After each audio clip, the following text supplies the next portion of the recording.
감사합니다.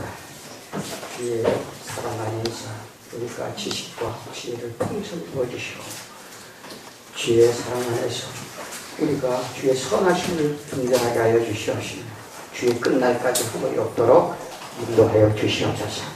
날마다 주님이 주신 크신 은혜 안에 하나님의 영광이 드러나길 원합니다. 연약한 종 긍휼하게 주시고 주의 말씀을 하나님의 뜻과 가운데 온전히 전할 수 있도록 은혜 베풀어 주시옵소서. 성령님이 함께 하실 줄 믿사옵고 우리 주 예수 그리스도 이름 받들어 기도드렸사옵나이다. 아멘. 자, 오늘 말씀은 야고보서 1장 1절입니다. 야고보서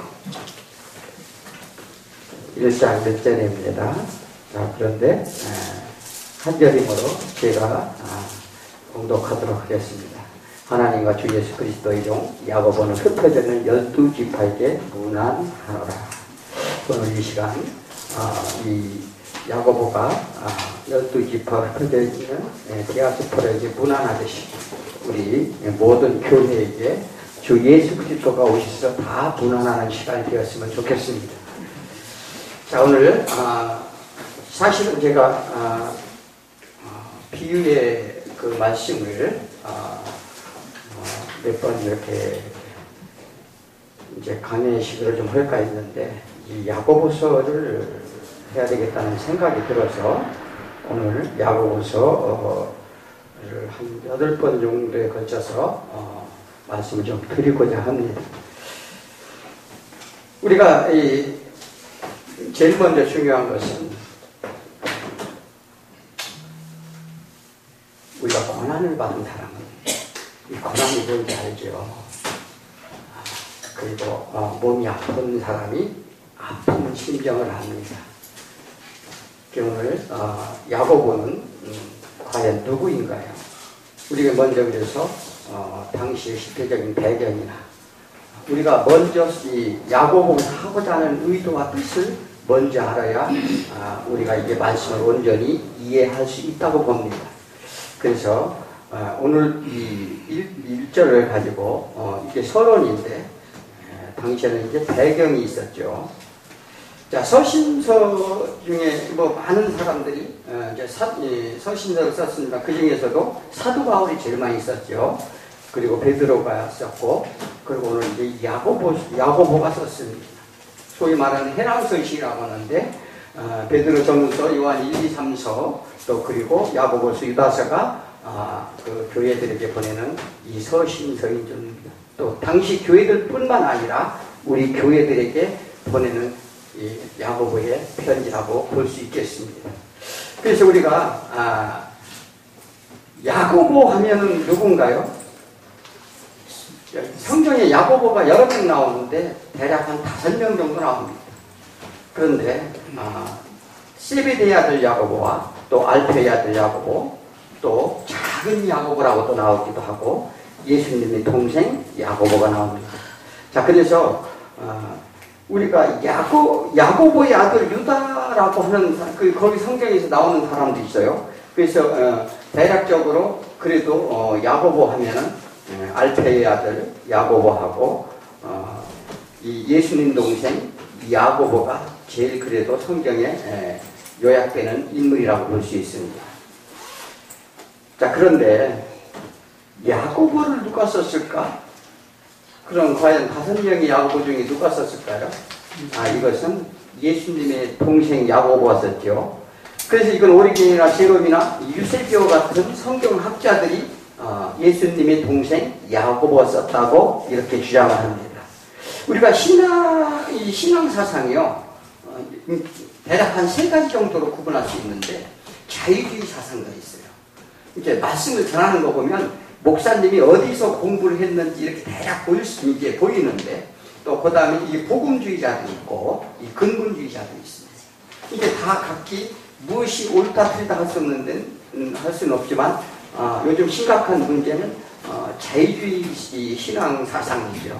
그래서 미국 같은 경우에 거의 80% 이상이 자유주의 신학 사상이 교회 안에 들어왔다고 그럽니다. 우리도 마찬가지예요. 우리도 그러니까 성경을 뭐냐 하나님의 그 다음에 우리가 인간을 창조를 했을 때 정말 우리가 인간이 중심적으로 창조를 한 것은 맞지만 과연 인간을 위해서 세상을 창조했는가? 또 하나님의 어떠한 뜻이 있어서 했는가? 우리가 이렇게 보는 관점에 따라서 우리가 신앙도 달라진다고 볼 수 있습니다. 그래서 이게 상당히 중요한 문제인데, 그래서 이 야고보 하면은 누구예요? 예수님이 당시에 사역을 했을 때 야고보는 신앙이 없었어요. 예수님이 6월절을 3번을, 이제 3년을 공생애를 했기 때문에 6월절을 지내서 3번을 올라갔습니다. 그래서, 당시에는, 형제들이 예수님이 말씀하셨죠. 예수께서 이르시되 선지자가 자기 고향과 자기 친척과 자기 집에서는 존경을 받지 못한다 이렇게 말했어요. 이제 그들이 전통적인 속담에 비유해서 마신 말씀인데 형제 자매 가족 그들이 부정적으로 대합니다. 근데 우리는 과연 어떤가요? 그러니까 우리 집안에서 내가 목사고 내가 전도사고 내가 뭐 어떤 사역자인데 그렇다면 집안 식구들이 과연 그것을 정말 하나님의 대안하는 종으로서 위대하게 보시던가요? 참 어려운 문제죠. 이와 같이 그런데 그들은 이 첫 번째 6월절에 예수님이 올라갔을 때 성전 정화 사건이 있었어요. 이제 그들이 그 성전 안에서 장사하고 뭐 하는 여러 가지 문제, 그리고 그 성전 안에서는 많은 병 고침의 역사가 있었습니다. 또 그리고 바리새인과 유대인과 서기관들을 막 혼내죠. 자, 그런데 그 모습을 보고 갈릴리에 돌아왔을 때 고향 사람들이 영접했다고 했어요, 예수님을. 그런데 영접을 하긴 했는데 과연 어떤 의미에서 영접을 했는가? 그들은요, 예수님의 기적을 받았어요. 그들이 예수 그리스도가 메시아이고, 그러니까 구원의 주, 우리의 영원을 사는 영생의 주로 믿은 것이 아니라 자기네들 유익을 위해서 그들은 예수님을 영접했다는 것입니다. 그래서 예수님이 그들에게 말하죠. 나는 이 표적을 고향에서 이제 다시는 펼치지 않았다. 이렇게 말씀을 하십니다. 이와 같이 예수님이 동생 야고보도 이 예수님을 안 믿었는데 언제 믿었느냐? 예수님이 부활하시고서 믿었습니다. 그래서 많은 사람들이 예수님을 따랐을 때 예수님 십자가 지실 때 다 도망갔죠. 그리고 부활하고서도 제자들 또한 이 예수님을 떠나서 자기 고향에서 자기 할 일을 하고 있었습니다. 그 예수님께서 너희들은 제자들에게 내가 먼저 갈릴리로 가겠다 이렇게 말씀하시죠. 그리고 그들에게 너희들은 하늘에 승천하시면서 예루살렘에서 내가 보내줄 보혜사 성령님을 너희가 기다려라 이렇게 말합니다. 그래서 제자들이 오늘 뭐 성령님 말씀을 많이 하시는데 하긴 뭐 우리가 이 신앙생활에서 가장 중요한 게 성령님이 내 안에 모시지 않으면 우리가 신앙생활을 볼 수가 없죠. 그런데 그래서 제자들이 이제 권능을 받고 유대와 사마리아 땅끝까지 복음을 전하게 됩니다. 그런데 이 야고보는 당시에 자기가 부활을 한 예수님을 이제 믿기 시작을 했는데 신앙생활 얼마나 믿음이 있었을까요? 없었을까요? 자, 우리가 신앙생활 이제 교회에서 또 이 성도들 이렇게 오면은 정말 3년, 5년 막 이렇게 지나도 진짜 변하지 않습니다. 참으로 어렵습니다. 신앙의 믿음이라는 것은 하루아침에 자라지 않습니다. 자, 그런데 이 야고보는 예수님을 믿고 따른 지가 제자들보다 늦었어요. 그래서 그 믿음이라고 하는 것은 정확하게 알 수는 없지만 상당히 제자들은 뭐를 했어요? 성령이 임해가지고 막 권능을 행하고 베드로가 한 번 설교하면 3,000명, 5,000명씩 돌아왔습니다. 그래서 회개하고 돌아왔는데 이 야고보는 뭘 하고 있었느냐면 예수님이 동생이므로 이제 교회 가면 이제 서열이 있어요. 그죠? 그러니까 그 사람이 신앙생활을 오래 했든 안 했든 이걸 차지하고 떠나서라도 서열이 있는데 예수님의 제자들 서열 중에서 가장 으뜸이 야고보예요. 왜? 예수님이 동생이기 때문에. 그래서 이 예루살렘 교회 감독으로 있게 됩니다. 또 그리고 거기다 이제 베드로, 요한, 뭐 야고보 이런 식으로 나가죠. 자, 그런데 많은 이제 그런 상황 상황 속에서 스데반의 사건이 일어났어요. 그래서 이제 예루살렘에 박해가 일어났죠. 그러면서 이제 많은 유대인들이 이제 전국으로 이제 전 열방으로 다 흩어지게 됩니다. 자, 그런 과정 가운데 이 야고보서는 이제 단순히 믿음으로 이제 행함이 없는 믿음은 죽은 믿음이다. 그러니까 믿음이 먼저냐, 행함이 먼저냐, 뭐 이러한 문제를 가지고 우리가 접근하면 안 된다는 사실입니다. 이 야고보서는요, 굉장히 영성이 있다는 걸 이해하기 사실은 힘든 내용이에요. 그래서 이 야고보가 그러한 모든 것들 가운데, 그런 환경 가운데, 처음에는 제자들로 인해서 많은 교인들이 예루살렘 교회에 모였어요. 뭐 대략 한 2만 명 정도 있었다고 그래요. 그런데 전부 뿔뿔이 흩어져서 이제 예루살렘 교회에 텅 비어 있게 됩니다. 그런데 각 지역에서 그 사도 바울이 안디옥을 비롯해서 이 소아시아 지역, 그 다음에 이 마게도냐 지역 이쪽을 전도를 하고 다니면서 어떻게 해요? 많은 이제 교회가 세워지고 또 이 디아스포라들이 많은 이제 이 믿음의 신앙 생활을 하는데 보고가 다 들어와요. 어디로 보고 들어와요? 예루살렘에 이 사도들도 전부 전도 여행을 끝나고 나면 어디로 보고하러 들어오냐면 예루살렘으로 보고로 가요. 그러면 각 교회마다 문제점이라든지 성도의 상태라든지 이런 것들이 다 보고되어 들어옵니다. 그래서 야고보는 신앙적으로 굉장히 어려운 처지에 처하게 돼 있었어요. 그래서 그는 정말 하나님을 붙들고 기도하면서 정말 자기가 예수 그리스도가 자기 형인데 그 메시아를 믿는다고 하는 그러한 믿음 자체가 또 하나님의 또 믿음이라는 것은 또 마음대로 되는 건 아니죠. 하나님의 역사가 있어야 되고 하나님의 개입이 있어야 우리가 믿음으로 갈 수 있는데 그 사도들도 야고보를 윗사람으로 이제 보고를 하고 이제 그렇게 하게 되는데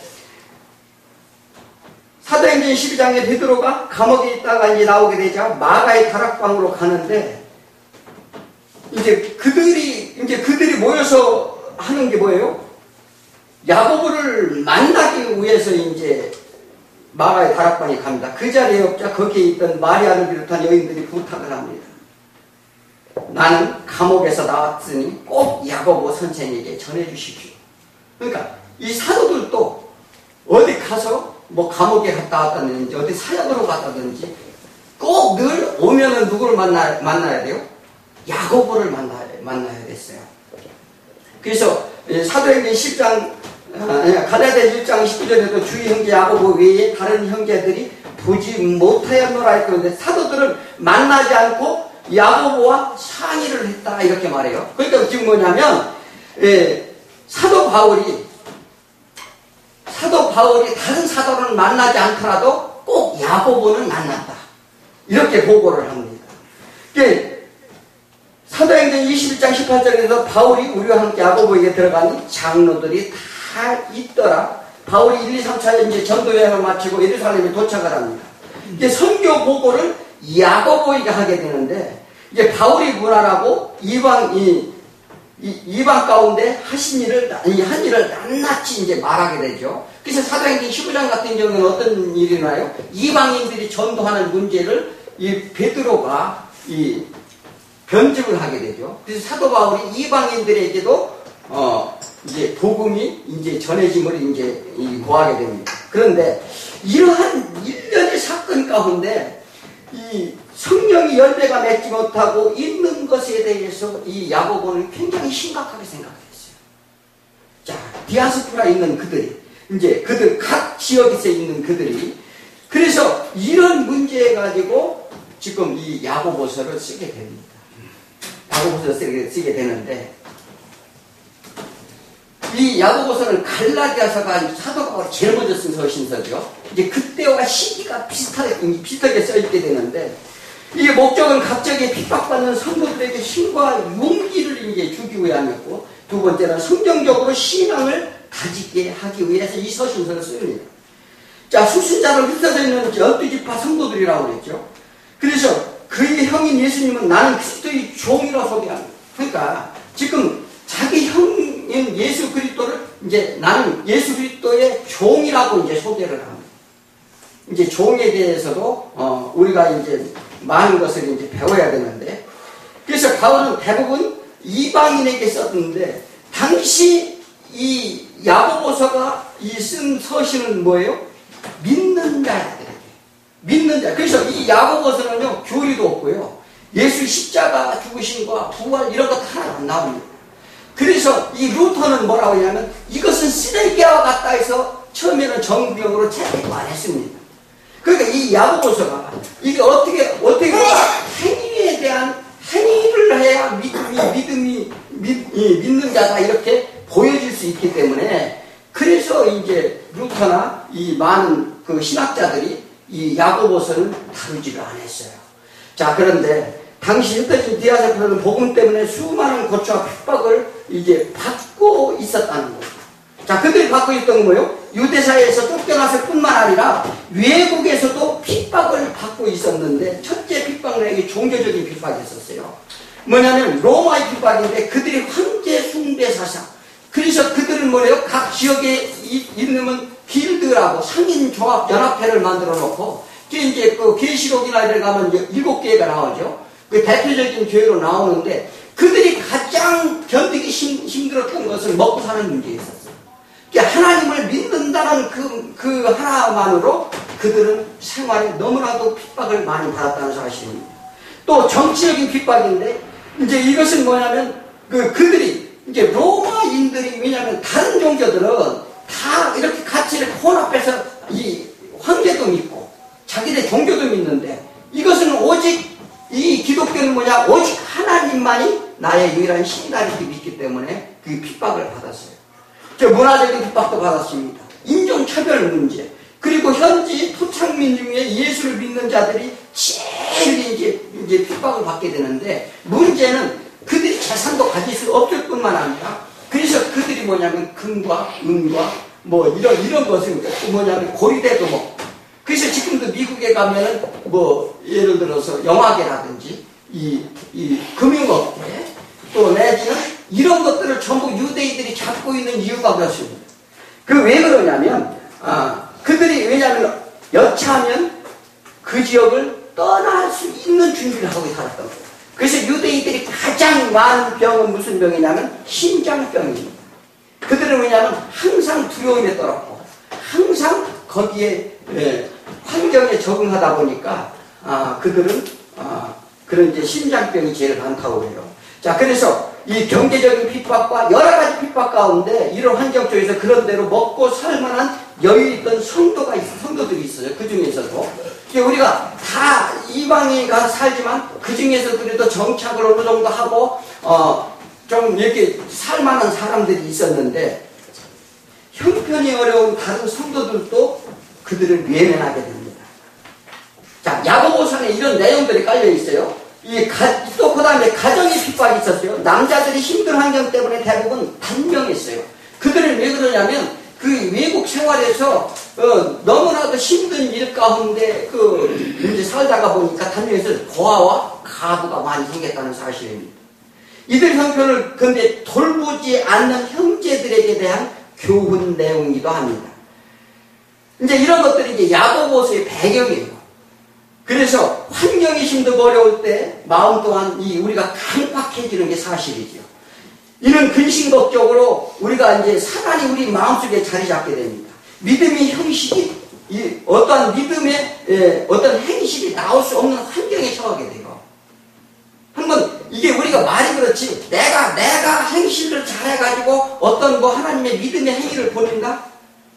그거는요, 우리는 웬만하면 내가 사랑할 자를 사랑할 수 있으면은요, 그건 아무나 한다고 그랬어요. 그런데 내가 정말 그런 환경 속에서 남을 돕는다는 것은요, 그게 쉬운 문제가 아니에요. 그건 정말로 하나님의 진정한 주 안에서, 아까 목사님이 말씀하신 바는 진짜 성령이 나를 변화시켜서 내가 하나님이 사람이 아니고서는 할 수가 없었어요. 이제 그런 환경이 져 있는데, 은혜가 우리는 날마다 은혜를 구하는데, 은혜라는 것은 어때요? 내가 이렇게 신앙생활 하다가 보면 내가 힘들면 은혜가 잘 오던가요? 네, 말씀도 안 들어오고 막 그런 경우 너무나도 많습니다. 그래서 우리가요, 이게 정말 힘든 얘기예요. 어찌 보면 야고보서는 바울 서신과는 달리 예수 그리스도의 십자가 부활의 문제보다는 성도들의 삶의 형태에 더 관심이 있는 듯이 보입니다. 자, 기독교의 핵심 고리는 뭐예요? 성령론이라든지 부활과 구원 모든 것이 이제 우리 핵심 교리인데 이것이 야고보서에 다 빠졌어요. 예전에 그래서 우리가 로마서 1장 10절에 의인은 믿음으로 살리라 이와 대조적인 이신칭의 교리마저 없습니다. 이건 이제 칼빈이 주장하는 교리죠. 그래서 야고보서 2장 17절에 행함이 없는 믿음은 그 자체가 죽은 것이라 이렇게 말합니다. 자, 믿음이 있어야 산다? 서로 상반된 것 같습니다. 자, 루터는 야고보서를 그래서 뭐라고 했대요? 쓰레기와 같고 지푸라기 같다. 이게 보잘 것이 없다. 신학성경 표판에서는 이 야고보서가 전부 빠졌어요. 자, 야고보서는 어떤 특별한 환경과 여건에 의해 상황으로 쓴 서신서인데, 자, 기독교 교리를 다룬 것이 아닙니다. 또, 즉, 신앙이라면 예수 그리스도의 십자가 죽으심과 부활을 믿는 믿음이 있음을 전제로 쓰여졌다는 거예요. 그러니까 이 야고보서 자체는 신앙의 기본적인 십자가의 죽으심과 부활과 이런 것이 다 성도들 안에 있는 것을 전제로 쓰여졌다는 사실입니다. 그래서 이 성숙한 믿음이 신앙이 되라 이렇게 이제 말하는 거예요.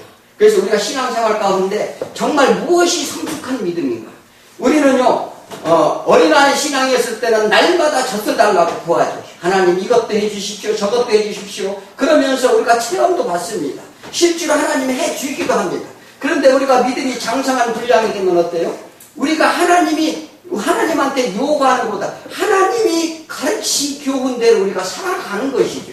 예, 그러므로 이 야고보서는 이 믿음에 우리가 어떻게 반응할 것인가를 다루는 서신서이기도 하다는 것입니다. 그래서 성숙한 믿음이 신앙이 되라. 이 바울 신학과 야고보 신학은 다 다른가 그럽니다. 그럼 이제 이런 문제로 대두하게 되는데 바울은 믿음이 먼저 되어야 함을 더 강조합니다. 그런데 야고보는 어떻게 해요? 그 믿음이 있는 자들에게 당시 환경을 뛰어넘어야 하는 것을 지금 강조하는 거예요. 그러니까 이 사도 바울은 뭐냐면 믿음이 먼저 있어야, 그러니까 이신칭의죠. 믿음으로 구원을 얻는다. 이렇게 주장을 강력하게 합니다. 자, 그런데 믿음이 없던 하나님을 몰랐던 이방인들의 강조이기 때문에 사도 바울이 그랬어요. 자, 보통 이스라엘은 처음부터 하나님을 믿었어요. 그래서 그들이 하나님을 믿는 믿음이 전제에 깔려 있는데 이방인들 하나님을 몰랐단 말이에요. 그러니까 이방인들을 전도하기 위해서는 가서 하나님을 알려야 되는데 그 알리기 위해서는 너희가 하나님을 믿음으로 구원을 받는다고 그 더 특히 더 강조했다는 사실이에요.